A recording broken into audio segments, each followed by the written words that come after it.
Siphinde sinibingelele kwiKhaya TV2. Wena-ke oqalayo ukungena leli khasi, siyacela ukuba ucofe ibhathini, usubscribe khona uzohlezi uyithola iy'ndaba njengoba zinjalo. Namhlanje-ke ePhalamende, uMnumzane Julius Malema we-EFF ubephendula inkulumo kaPresidenti uCyril Ramaphosa ayenze izolo.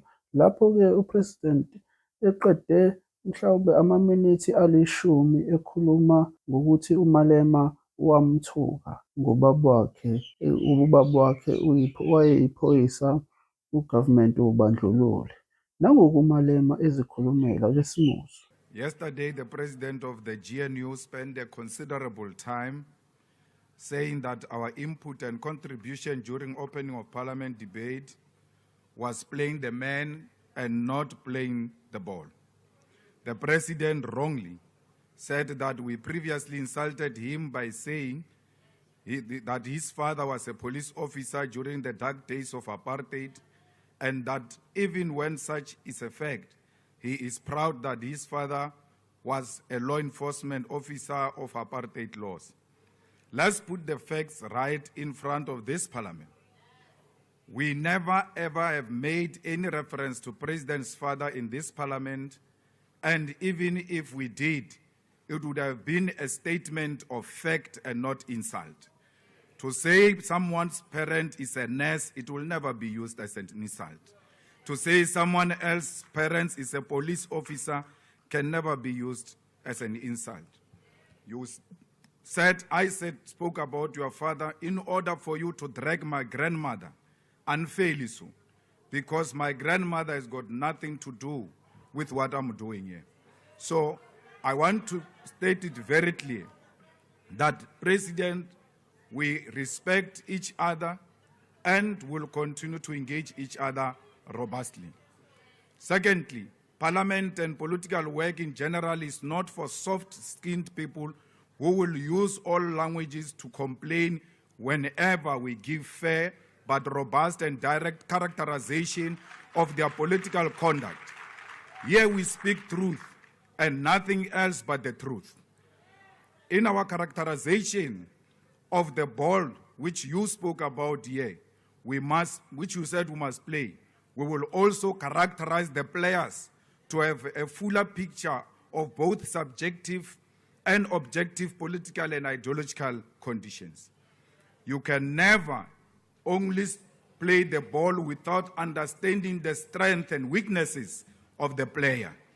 We will also welcome, and this we did at a number of times, we welcomed and tolerated whosoever does that against us. When we get criticized by your side, even sometimes the political amateurs like Butima Namel, who come and attack us personally, we never respond to them. We never cry because we are not crybabies. We fight because we are fighters. Instead of crying, we fight. In politics, the individual's personal character is key to historical developments. Otherwise, why is there Nelson Mandela Day? The individual strength of Mandela is what we are drawn to reflect upon, learn from him as a leader, but more broadly as a human being. It is a fact that in light of the government of national unity, which originate from the white capitalist establishments, we needed to appreciate your own historical involvement with these white people. And a close attention to your personal political journey gives testament to the suspicion that this government was not actually created now.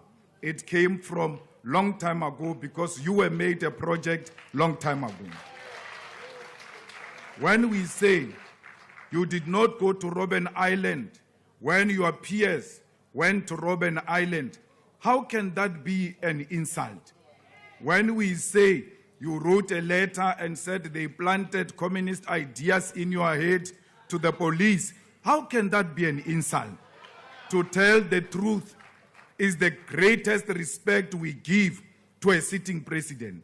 It is a constitutional requirement that you must be held accountable, scrutinized about the decisions you make. Uphinde futhi washo wathi bayakuhlonipha ukuthi abe umongameli, kodwa-ke kumele azi ukuthi zonke iy'nqumo ay'thathayo bazoyigxeka uma kufanele bazigxeke uma zingekho right. Nangu uMalema eqhubeka awumlalele. To tell you the truth is the greatest respect we give to a sitting president. It is a constitutional requirement that you must be held accountable, scrutinized about the decisions you make. Thirdly, we have read and will never argue with you when you say we must read more books about NUM. Reading is a very nice thing to do. There are many books that we have read in relation to the formation of NUM. And we want to state very clear here that you read and called names of individuals who formed the NUM, which we say it was a project of the Oppenheimers. These individuals are all flourishing, with you being a billionaire, yet the mine workers' conditions continue to be worse. How do you form a union to go and save the workers, but the people who formed the union themselves are the ones who are succeeding, yet the mine workers are struggling? Mine workers in South Africa constitute to be the most exploited section of the working class in South Africa. Mine workers continue to be the most underpaid workers in South Africa compared to the amount of wealth they extract from beneath our soil. Mine workers continue to stay in horrible conditions and informal settlement without water, roads, toilets, and without basic necessities. Mine workers continue to be the biggest victims of loan sharks, and with the biggest loan shark being Capitec. Mine workers continue to perish in occupational accidents. Solomon Nyerenda, Yvonne Mniz, and Pretty Winnie Nkambule are still trapped inside a container in Lily Mine after the accident that happened in 2016, 8 years ago. Mine workers continue to live in communities defined by high levels of crime. When the mine workers protested for a minimum wage of 12,500 per month in Marikana 12 years ago, you as a director and a shareholder of London Mine, you did not take the side of the workers. You called for concomitant action, and 34 workers were massacred by the ANC government in Marikana. If you formed the union for these workers, why is the conditions remaining the way they are? The union was formed to suppress those workers. The conditions of mine workers in South Africa is applicable to many other categories of workers in South Africa. A lot of workers in South Africa live in absolute poverty, and there is no hope that their condition will change under GANU. If the history and fiction that you tell about the NUM and mine workers is anything to believe, why are mine workers still trapped in the condition they find themselves in today? Mr. President, it is almost a year since you went to Hammanskraal in June 2023 to admit to the people that you failed them after 31 people died after the cholera outbreak. To this day, the people of Hammanskraal still do not have clean, drinkable water.